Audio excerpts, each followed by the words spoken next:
awesome or totally frightening. Look at যে কুকুরকে মানুষের সবচেয়ে বিশ্বস্ত বন্ধু হিসেবে বিবেচনা করা হয়, এবার সেই কুকুরকেই মানুষ মারার যন্ত্রে পরিণত করেছে চীন। যুদ্ধক্ষেত্রের মহড়ায় রোবটের হাতে স্বয়ংক্রিয় অস্ত্রের ব্যবহার বিশ্বব্যাপী ভয়াবহ উদ্বেগ সামনে তুলে এনেছে।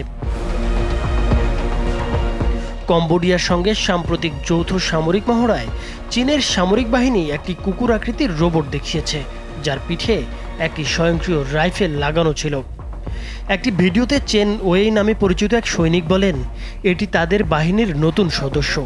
রোবটটি শহরভিত্তিক যুদ্ধ অভিযানে সক্রিয়ভাবে কাজ করতে পারে, সেনা সদস্যদের ছাড়াই শত্রুকে চিহ্নিত করতে এবং লক্ষ্যবস্তুতে আঘাত করতে পারে এই রোবট কুকুর। চীন কম্বোডিয়া গোল্ডেন ড্রাগন 2024 মহড়ার সময় তৈরি করা 2 মিনিটের ভিডিওতে দেখা যায় রোবট কুকুরটি দূর নিয়ন্ত্রিত যন্ত্রের ইশারায় এগিয়ে যাচ্ছে, লাফ দিচ্ছে, শুয়ে পড়ছে এবং পেছনের দিকে যাচ্ছে। ভিডিওর শেষের অংশে দেখা যায় একটি ড্রোনের নিচে সংযুক্ত করা রয়েছে স্বয়ংক্রিয় রাইফেল।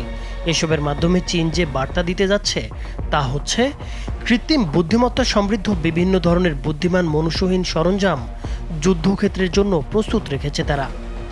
রোবটের হাতে এমন বিধ্বংসী অস্ত্র দেওয়ায় বিশ্বব্যাপী নতুনভাবে উদ্বেগ ছড়িয়ে পড়েছে। একমাত্র ওয়ালটন এসি দিচ্ছে 1 বছরের রিপ্লেসমেন্ট গ্যারান্টি।